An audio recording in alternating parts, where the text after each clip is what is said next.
오늘도 이 또 수요 예배를 통하여서 우리 살아가는 모든 성도들에게 하나님의 은혜가 충만히 임하기를 간절히 소망합니다. 오늘 본문의 말씀은 사실은 상당히 좀 어려운 이야기입니다. 해석이 분분하고 또 이 해석을 어떻게 하느냐에 따라서 전혀 다른 그런 어떤 교리로 발전을 해버리거든요. 그래서 대단히 조심스러운 내용이기도 하지만 그러나 우리가 분명히 또 생각하고 깨달아야 될 그러한 내용들이기 때문에 이 시간 또 우리가 함께 생각하며 기도의 제목으로 삼기를 바랍니다. 오늘 이 말씀의 제목은 천국 열쇠, 천국 열쇠입니다. 이 이야기를 알기 위해서는 이 앞의 내용에서부터 이제 시작해야 됩니다. 예수님께서 제자들과 빌립보 가이사랴에 거했을 때의 이야기입니다. 거기서 예수님께서 제자들에게 질문을 하십니다. 사람들이 나를 누구라 하느냐? 그랬을 때 사람들은 더러는 엘리야, 더러는 더러는 세례 요한, 더러는 엘리야, 더러는 예레미야 또는 다른 선지자라 그렇게 부른다라고 제자들은 대답을 했습니다. 그 의미는 뭐냐면 먼저는 세례 요한이라 하는 이유는 세례 요한과 예수님은 동시대에 있던 인물이잖아요. 근데 왜 세례 요한이라 하느냐? 그러니까 예수님이 전하시는 말씀 또 예수님이 행동하시는 이런 모습들이 사실은 사람들이 보기에는 세례 요한과 상당히 유사한 모습들이 많았던 겁니다. 광야에서 지내실 때도 많았고 또 사람들을 불러 모아서 천국 복음을 전하기도 하고 회개를 외치기도 하고요. 그런 여러 가지 유사점이 있어서 이 세례 요한을 죽인 헤롯조차, 그렇죠? 헤롯조차도 이 예수님의 활동의 소식을 듣고 세례 요한이 살아서 왔다라고 그렇게 착각할 정도로 그런 이제 모습이 있었어요. 그래서 다른 사람들은 세례 요한이 살아나서 이렇게 복음을 전하나 보다 이렇게 이제 생각한 사람들이 있었던 겁니다. 그러니까 이러한 모습은 사실은 어떤 예수님을 메시아나 그런 존재로 생각한 게 아니라 그냥 이제 그러한 세례 요한과의 어떤 동등한 인물로 생각을 했던 그러한 모습이겠죠. 또 그 다음에 엘리야는 어떤 의미를 갖습니까? 그 말라기에 보면 그리스도에 앞서서 엘리야가 와서 먼저 이제 말씀을 전하게 될 것을 이야기합니다. 그래서 이 엘리야는 사실은 이제 세례 요한을 의미하는 것으로 해석을 하는데 사람들은 메시아가 아직 아니에 오셨고 바로 이 예수님이 그 엘리야의 역할을 하는 것으로 그렇게 오해하는 경우들도 많이 있었던 겁니다. 예레미야도 마찬가지로 예레미야는 어떤 모습입니까?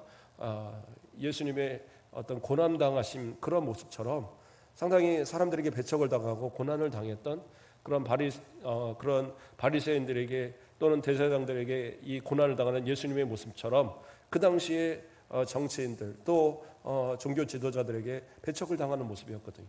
그래서 그러한 모습의 어떤 동일성을 통하여서 예레미야가 아닐까 또는 여러 다른 선지자로 그렇게 이해를 했던 겁니다. 그러니까 물론 예수님을 그리스도로 고백하는 사람들도 있었지만 그러나 그러한 수많은 이적과 그런 말씀을 들으면서도 사람들은 선지자의 한 사람이 아닐까라고 그렇게 생각을 한 겁니다. 그래서 실제로 이슬람교나 이런 데들에서는 예수님을 선지자로 이렇게 인정을 한다고 하더라고요. 그러니까 메시아 구주로 인정하는 게 아니라 그들이 생각하는 그런 어떤 선지자 중에 하나다 이런 식으로. 그러니까 그게 세상 사람들의 어떻게 보면 유대인들 가운데에 있던 보편적인 생각이었던 겁니다. 그래서 예수님께서는 제자들에게 다시 묻습니다. 그러면 너희는 내가 누구라고 생각하느냐? 나를 누구라고 생각하느냐라고 질문을 던져요. 그랬을 때 우리가 잘 아는 베드로의 고백이 나오죠. 뭐라고 그래요? 주는 그리스도시요 살아계신 하나님의 아들입니다. 이렇게 고백을 합니다. 이 말씀에 대해서 예전에 한번 부활주일에 설교했던 기억이 나는 것 같아요. 그래서 간단하게 설명을 하면 그리스도라는 의미는 구약에서부터 예언되어져 그리스도 그 예언의 성취자가 되신 예수님이라는 그러한 말씀과 더불어서 예수님께서 인간이시라는 그러한 인간으로서 이 땅에 오신 분이라는 사실을 고백하는 것이 그리스도예요. 그러니까 여기는 어떻게 보면 믿음을, 예수 그리스도의 그런 어떤 평소의 삶을 지켜봤다고 한다면, 그리고 그 말씀을 들은 제자들이라면 충분히 고백할 수 있는 그런 내용입니다. 그런데 이어지는 말씀 뭐예요? 하나님의 아들이십니다. 이 말씀은 상당히 놀라운 고백입니다. 왜냐하면 하나님의 그 아들이다라는 표현은 하나님과 동등한 신성을 가졌다라는 의미거든요. 그래서 실제적으로 그 대제사장이 예수님을 잡아갔을 때, 예수님을 신문할 때에 네가 하나님의 아들이냐라는 질문을 던지거든요. 결국엔 그 죄목으로 인해서 십자가에 못 박히게 되는 이유가 되었어요. 신성 모독이다라고, 하나님을 자기 아버지다, 친아버지다 말함으로써 이것은 신성 모독이다라고 그렇게 인정이 됐던 거거든요. 그러므로 베드로가 예수님을 하나님의 아들이라고 고백하는 것은 이것은 상당히 놀라운 그러한 고백입니다.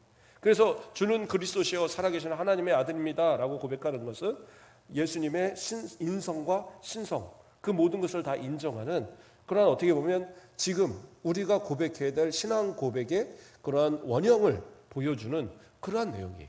그러니까 지금도 마찬가지입니다. 예수 그리스도의 인성을 부인하면 그 사람들은 다 가짜예요. 이단들입니다. 예수 그리스도의 신성을 부인하는 사람들도 그들은 이단이고 가짜들이에요. 그래서 예수 그리스도의 인성과 신성, 그리스도시요 또 살아계신 하나님의 아들이라는 이 사실을 믿음으로 고백하는 이 고백이 바로 우리의 고백이고 성도들의 믿음이어야 된다는 사실입니다. 자, 이 고백을 이 베드로가 합니다. 그리스도의 예수님께서 칭찬하셔요. 뭐라고 칭찬하십니까? 바요나 시몬아 내가 복이 있도다. 바요나라는 말은 요나의 아들, 이런 뜻입니다. 요나의 아들. 그러니까 이 베드로의 아버지 이름이 요나였던 거예요. 자, 바요나 시몬아 내가 복이 있도다. 그러면서 뭐라고 해요? 이를 내게 알게 한 이는 혈육이 아니요 하늘에 계신 내 아버지시니라. 그러니까 이러한 고백은 그냥 전통적으로 내려오는 어떤 그러한 지식, 조상들로부터 받은 지식으로서는 도저히 깨달을 수 없다라는 거예요.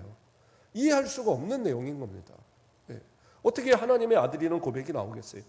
어떻게 사람인데 그 사람을 보면서 하나님의 권능을 가지신 하나님이십니다라는 고백이 나와요. 그러니까 이것은 혈육을 통해서 얻어진 게 아니다. 누가요? 하늘에 계신 하나님 아버지께서 알게 하시고 깨닫게 하신 그러한 역사로만 가능하다. 지금 그렇게 고백을 그렇게 말씀하고 계시는 겁니다. 자, 그러면서 이제 오늘 우리가 살펴봐야 할 이야기가 이어지고 있는 겁니다. 18절 말씀을 보면 또 내게 이르노니 너는 베드로라. 내가 이 반석 위에 내 교회를 세우리니 음부의 권세가 이기지 못하리라. 자, 베드로라. 그리고 내가 이 반석 위에 교회를 세우리니, 이 부분이 참 해석이 어려운 자리입니다. 우리야 뭐 그냥 그런가 보다 하고 넘어가는데 그게 아니고, 이것에 따라서 천주교와 우리 개신교, 기독교가 나뉘는 또 하나의 이유가 돼요. 뭐냐 하면, 자, 여기서 베드로라는 말은 뭡니까?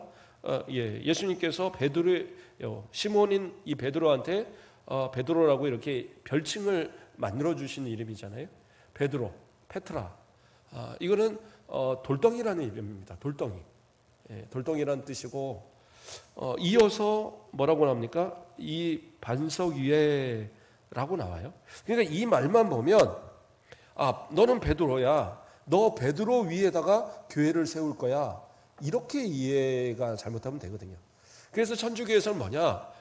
예수님께서 베드로 위에다가 교회를 세웠다. 그래서 베드로를 교황으로, 일대 교황으로 생각하고, 그리고 이 교황을 통해서만 교회는 존재한다.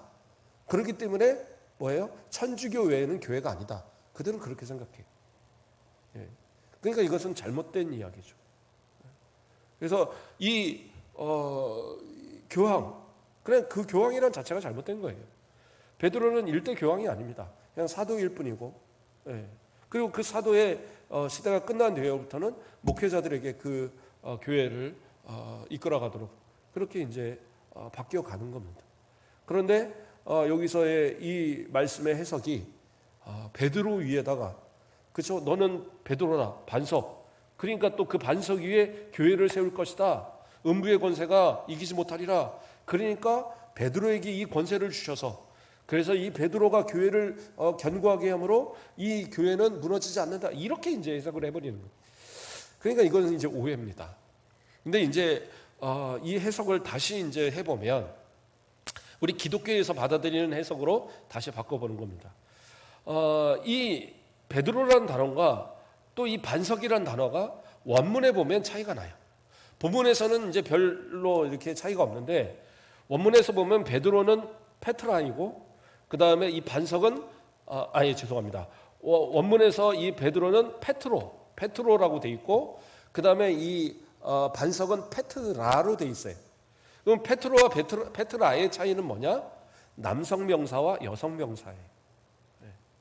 그러니까 물론 남성 명사, 여성 명사를 뭐 교우적으로 사용을 했다라고 주장하는 사람도 있지만 그러나 굳이 마태가 여기서 베드로의 이름을 베드로, 그 다음에 반석을 페트라 이렇게 구별해서 사용한 이유가 있겠죠.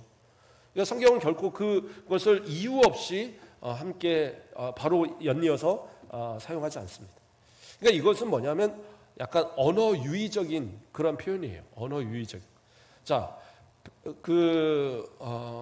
하나님께서 아담을 만드시고 그 다음에 하와를 만드셨잖아요. 여인을 만드셨어요.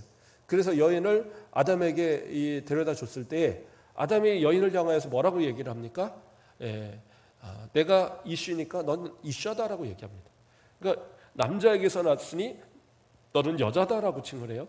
거기서 남자 여자가 뭐냐? 남자는 이슈고 여자는 이슈아예요. 그러니까 서로 다르다는 얘기죠. 다르지만 동등하다라는 입장 속에서 이것을 언어 유희로 이슈아 이름을 이렇게 만든 거예요.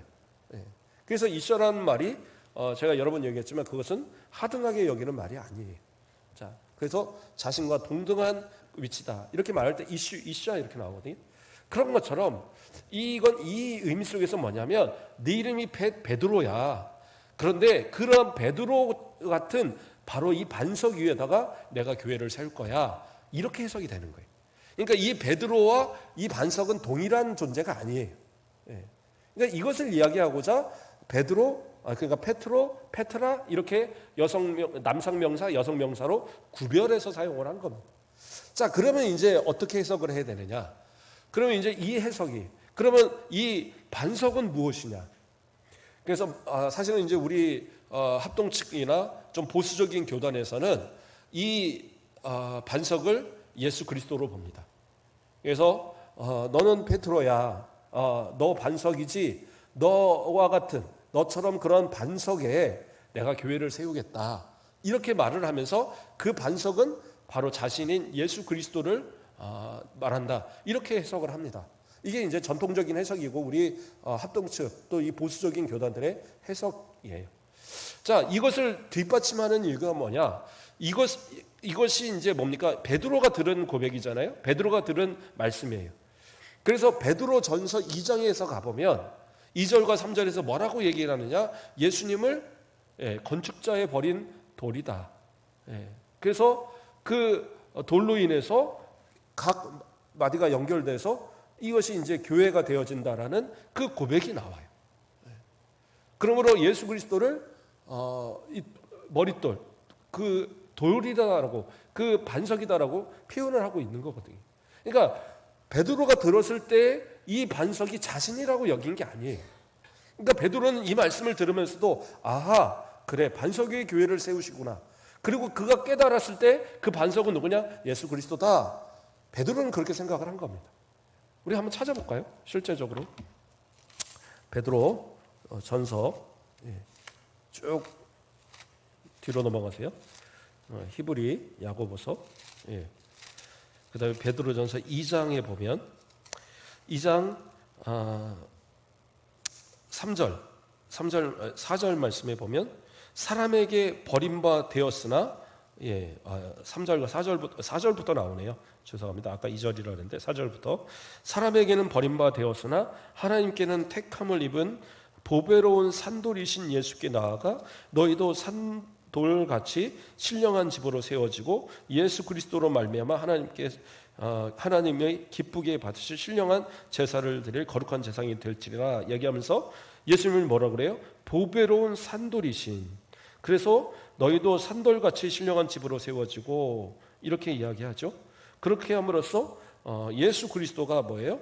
바로 그 머릿돌 되셨다. 쭉 이어서 7절에서도 그러므로 믿는 너희에게 보배이나 믿지 않은 자에게는 건축자들이 버린 그 돌이 모퉁이의 머릿돌이 되고, 그렇죠? 그러면서 예수 그리스도가 보배로운 머릿돌이라는 이 해석으로서 이 베드로는 고백하고 있는 거예요.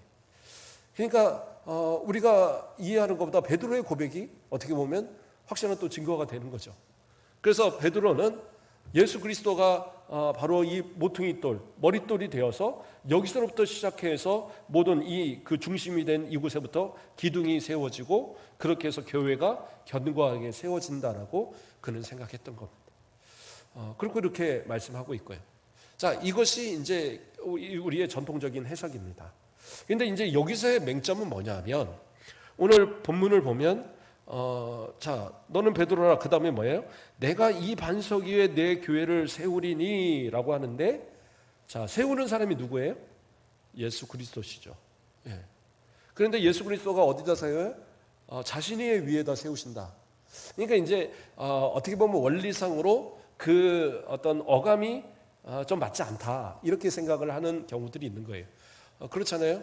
내가 내 위에다가 내 교회를 세우겠다. 이게 이제 어떻게 보면 이해가 되지 않은 그런 이제 해석으로 보는 경우도 있습니다. 그래서 그 다음에 해석이 뭐냐? 예, 이 반석을 베드로의 신앙의 고백으로 보는 거예요. 그렇죠?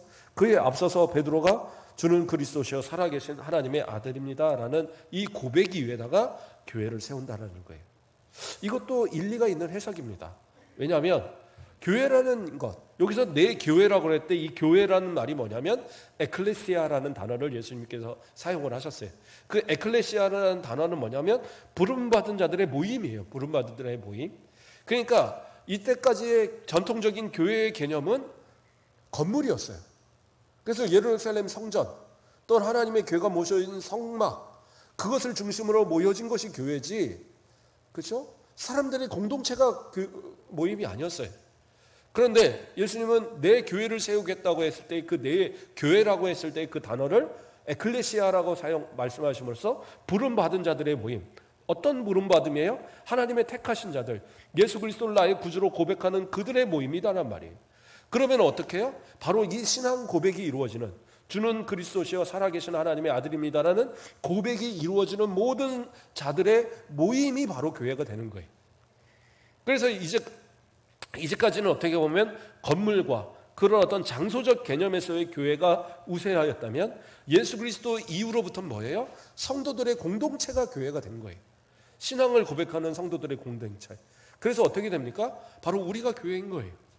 목사님, 이 순적 가곡교회 교회인 거 압니다. 그게 아니라 교회는 교회당, 예배당이고 우리 성도들이 모이는 이 자체가 교회를 하는 거죠.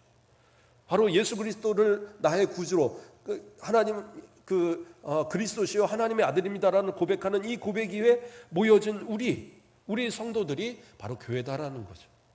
그런 원리에서 이야기하면 이 반석은 또 신앙 고백이 맞습니다. 그래서 이 두 가지가 어떻게 보면 함께 어우러져야지 이 해석이 온전히 이루어지는 거예요. 그러니까 반석은 분명 예수 그리스도가 맞아요. 그러나 그 반석이 세워진다는 의미는 바로 신앙 고백, 우리들의 신앙 고백이 함께 이루어진 그 고백 위에, 예수 그리스도에 대한 믿음의 고백 위에 세워진 우리들이 바로 교회가 되어지는 거예요. 자, 그 고백이 바로 여기서 이루어지는 예수님의 말씀으로 해석이 되는 겁니다.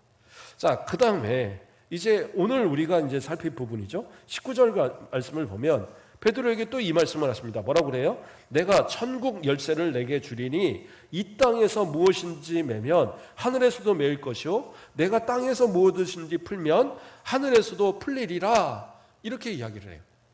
그러니까 이 말씀을 다시 천주교에서는 이야기합니다. 거봐라, 베드로 위에다가 교회를 세웠기 때문에 베드로에게 천국 열쇠를 주지 않느냐.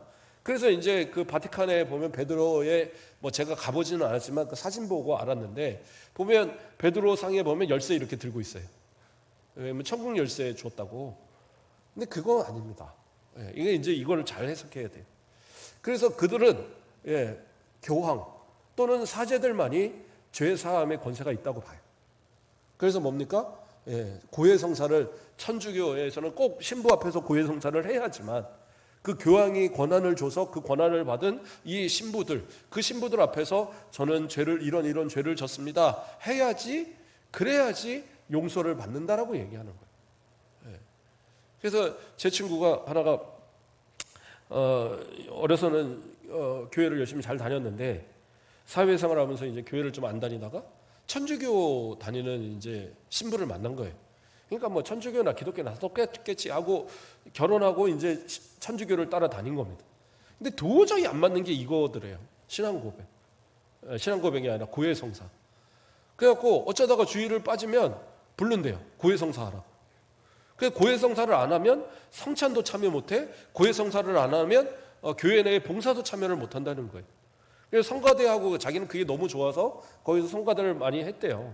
그리고 이제 성가대 하면서 저한테 와서 노래 가르쳐달라고 막 그래갖고 제가 저한테 와서 몇 달 동안 노래도 배우고 일주일에 한 번씩 와서 그 정도로 열심히 했는데 이 고해성사 안 했다고 교회를 그 성가대 하지 말라고 그러더래요. 그래갖고 그 다음부터 교회도 안 나가버리더라고요. 그런데 이 친구 생각은 그거예요. 아니 예수님의 이름으로 내가 회개하고 기도하면 되는 건데 왜 내가 이 사제한테 그 신부한테 가서 내 죄가 이렇다 저렇다 미주알 고주알 왜 얘기를 해야 되냐? 내가 예수님한테 내가 기도하면 되는 거지. 이게 어려서부터 개신교에서 우리 합동체에서 자란 친구라 그 정도 기본은 알고 있거든요.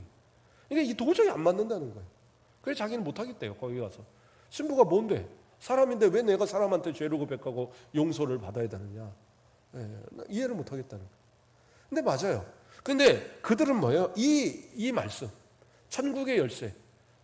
여기서 매면 하늘에서 매고 여기서 풀면 하늘에 푼다. 그래서 이것이 사제에게 준 그 용서의 권한, 베드로에게 교황에 준 용서의 권한이다라고 그들은 주장을 하는 거예요.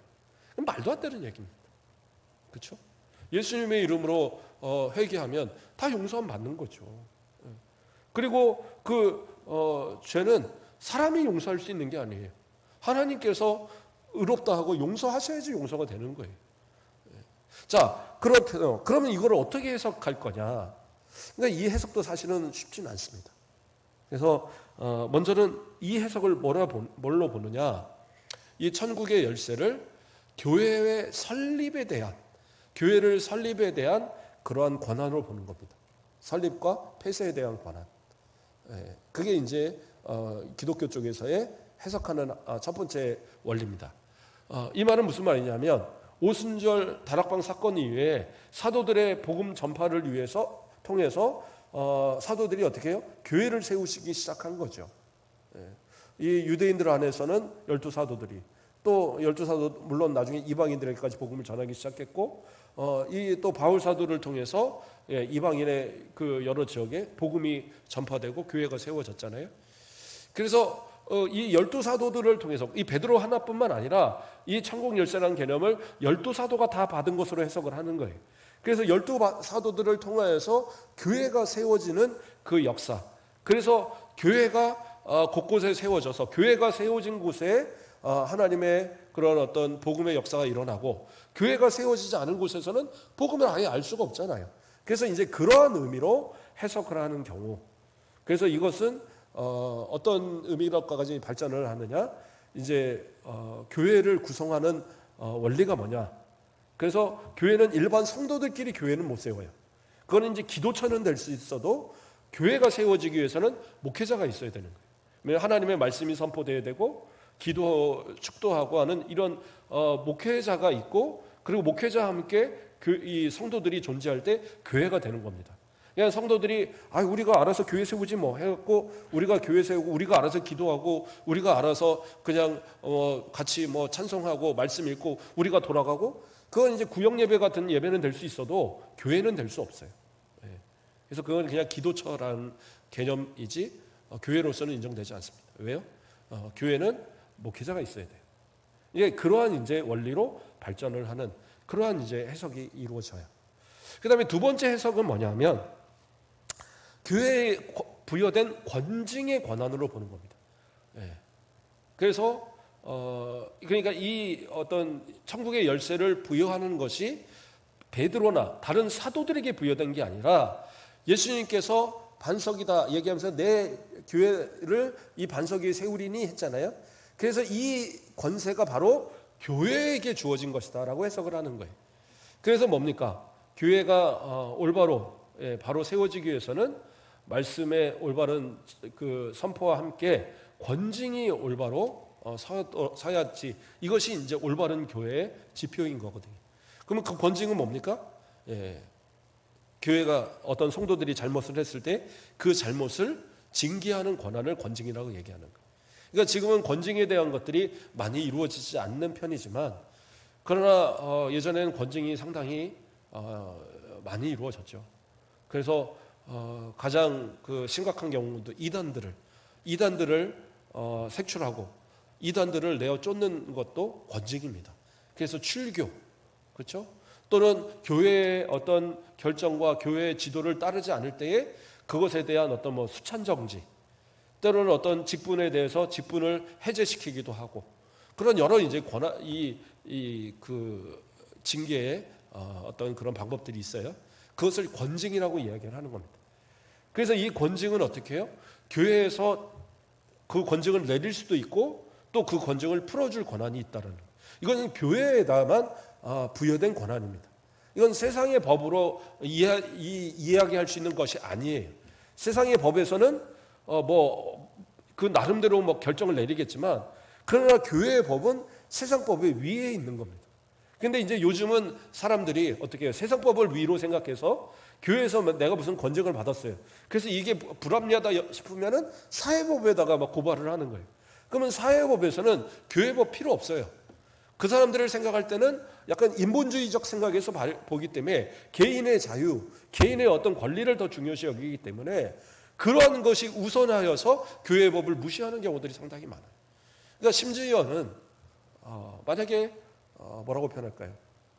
누군가가 간음을 범했어요.